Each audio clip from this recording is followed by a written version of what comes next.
Okay mga lods, pag-usapan na po natin yung pagdi-DJ career ni DJ Audrey. Wey! Okay, so palakpakan muna natin si DJ Audrey bago tayo magkakala dito sa ating kwentuhan. Para sa mga hindi nakakakilala kay Audrey, Despues yata yung apelido niya. I'm sorry if I botched the last name. Pero siya ay sumikat siya doon sa TikTok na platform, tapos yung 2 rhymes tapos nag-skit siya. Maraming tinry na content si Audrey at ngayon nasa DJing na siya. Palakpakan natin dahil siya ay isang ganap na DJ na.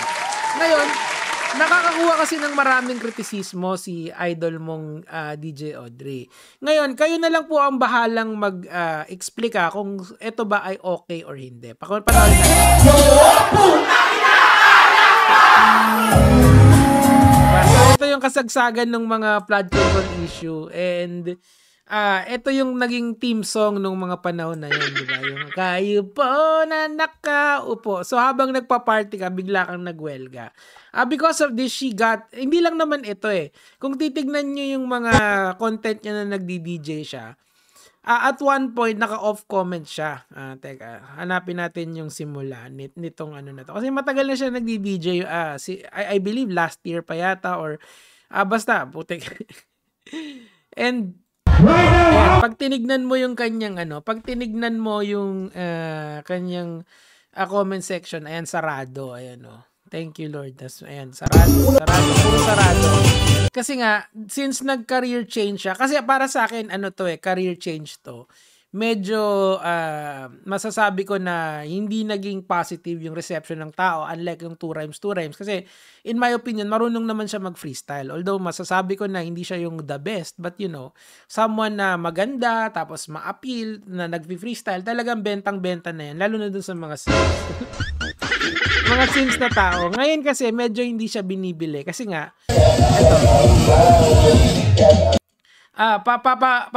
babasahin ko yung mga sinasabi ng tao sa kanya. Galing mo idol, walang hiya ka talaga. Pwede na to sa piyestahan sa probinsya. Kaya sa iyo ako Ba't na nababash to kaya pala? Ayan, yung lights, ayan Kasi ang common na nababasa ko sa mga tao, mga lods, daw to, para siya daw naka Spotify Premium. Tapos patay bukas lang daw yung lights, tapos yung volume binahinihinaan. Kumbaga, yung skills niya sa pagdi-DJ ay hindi at par doon sa mga the best na pagdi-DJ. Ako, wala akong reference point doon. Pero of course, nakikinig din naman ako ng mga DJ. Kunyari, meron akong isang paboritong DJ na narinig ko nung matagal na, DJ LRM yung pangalan niya. So, nagpunta ako sa isang club noon, tapos napakinggan ko yung mix niya. Tapos naalala ko hanggang sa pag-uwi ko sa bahay. Tapos piniplay ko yun paminsan-minsan pagka namimiss ko yung mga times na na trip kong makinig ng mga ganong klaseng, yung mga magaganda yung transition. Yun yung isa sa mga hinahanap ko sa pag nagdi-DJ. Tapos yung iba, marami kasing, alam nyo, ganito kalala yung problema dito. Hindi naman siya problema, pero yung kritisismo sa kanya. Tignan nyo Ito, tinype ko dito sa TikTok, remix DJ, okay? Yan dito. Gulo ng kwarto ko, pasensya na kayo. Kagigising ko lang, di naman. Galing ako sa labas, so hindi masyadong natutukan yung kwarto. So, etong DJ na to is foreigner yan. Pero pagka tinignan mo yung comment section, kunyari, yan. Ganito DJ Audrey, hindi yung ikaw yung nag-e-enjoy. DJ Transition Tokyo Drift. Kita nyo, this is a foreign, I don't know if it's foreign pero this is something na labas kay Audrey. Hindi niya nga kilala siguro si Audrey, pero there is 34,700 people who agrees with this. Ganito DJ Audrey, hindi ikaw ang nag-e-enjoy, di ba? Pakinggan natin. Sana hindi ako makopyright So kailangan kong i-pause. Ito, galing ganito po DJ Audrey. See? Yeah.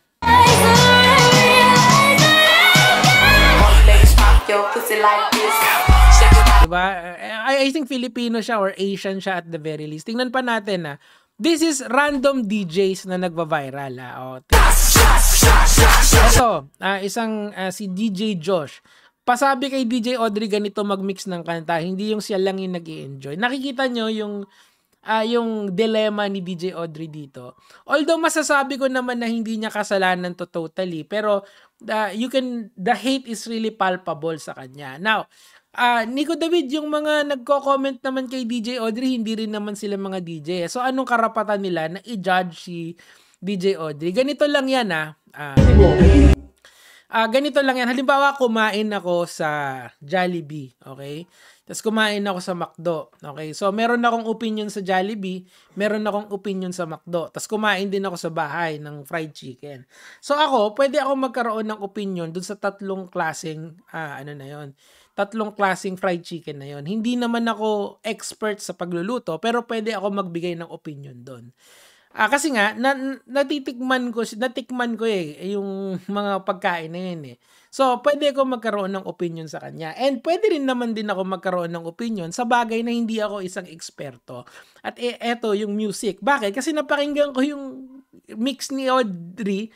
Napakinggan ko din yung mix ng ibang DJ na sa tingin ko, parang mas magaling yung sa kabila. Pero again, yung sa parinig ko yon, sa opinion ko yon. Inaamin ko na hindi ako magaling sa pagdi-DJ. At yung opinion ko is solely based on comparison. Wala akong technical knowledge dito. Now, kailangan nyo akong tulungan kayo mga nagdi-DJ dyan. Kasi I can only provide you the basic psychological tools to decipher this kind of galawan. Kasi, so ginawa ko, nagbigay ako ng opinion dito. Putek, sobrang viral. Masalamat sa inyo mga lods. 19,000 haka-reacts at saka sandamakbak na shares. Maraming salamat po sa inyo. Ayan. So, eto. Sabi kong ganun. Kasi ganun yung napapansin kong trend sa mga DJ ngayon. I mean, wala namang masama kung maganda at gwapo sila. Actually, bonus yun eh. Pero, napapansin ko, yung iba sa kanila, especially dun sa case ni Audrey, is parang nagfo-focus sila dun sa galawang TikTok. Yung, alam yung latest TikTok trending dance at saka yung kanyang yung sayaw doon, hindi siya nagbe-base sa variety. Kasi, kunyari, nung 2015 kasi, kahit saang club ka pumunta, laging may Chainsmokers. Ewan ko kung alam nyo tong reference na to. Kunyari, pumunta ka sa Urban QC, may Chainsmokers doon sa lineup ng DJ na yon. Tapos pupunta ka sa Gillies, ganun din. May Chainsmokers din doon. Tapos pumunta ka sa saan to yung sa BGC, nakalimutan ko yung pangalan doon sa BGC, pero kasi sa Timog lang ako, kasi din lang kaya ng afford ng budget ko araw eh. Pero ang point ko dito, doon sa club na pupuntahan mo, meron silang mga basic na alam ng tao, pero yung iba hinahaluan nila ng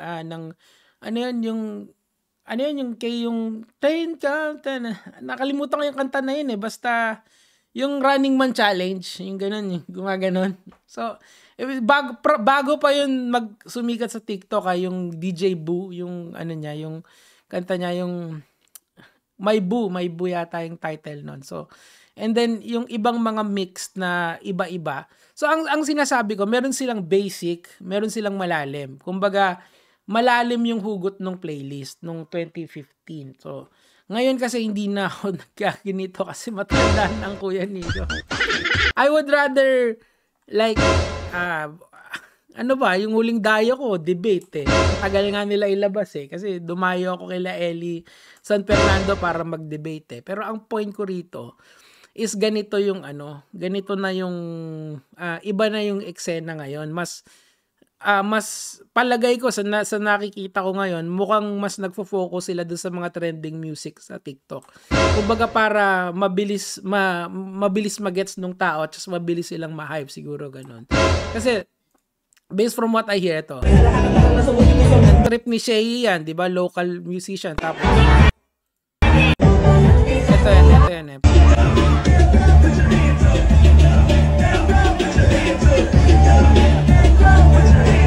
Babagay.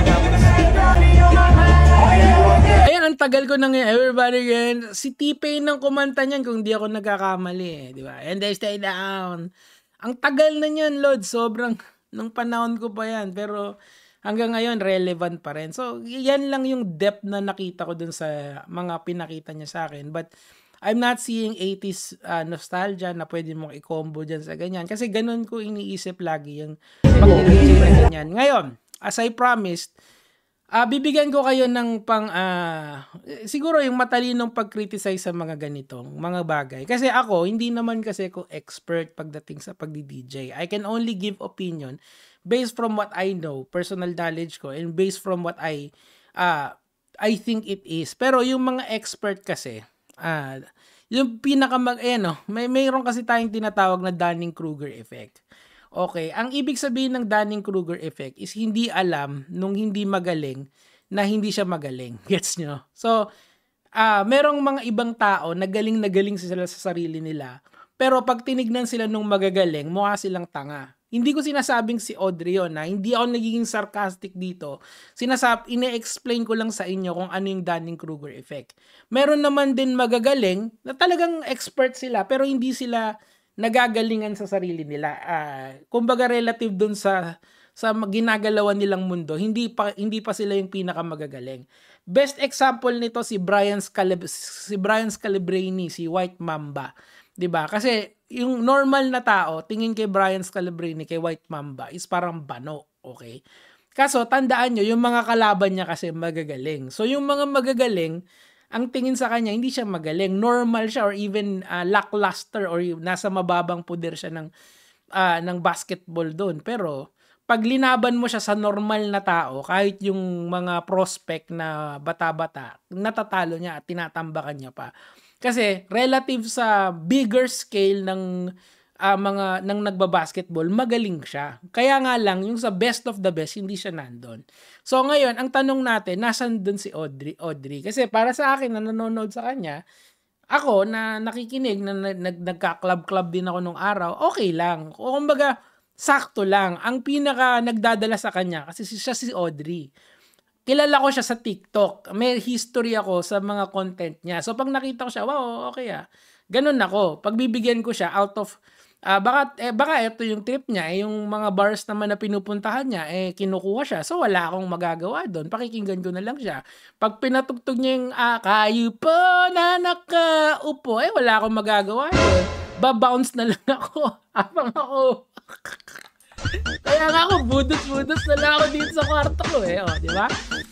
So, ang point dyan, mga lods, asan ba si Audrey para sa inyo? Pero sana rin si Audrey, siguro iwan natin kasi itong tao na to, itong may nag-comment dito, itong si Florence Dominic Season, kilala ko yan pare, magaling na musikero yan. Hindi ko na lang sasabihin kung saan nagtatrabaho yan, pero doon sa malalaki nagtatrabaho yan. Ayun, nakalimutan nila na dapat bago ka maging DJ, marunong ka sa mga fundamentals, music theory, production, performance with a musical instrument, lalo na ngayon, sunod na lahat gustong maging musician, dali gumawa, yung AI.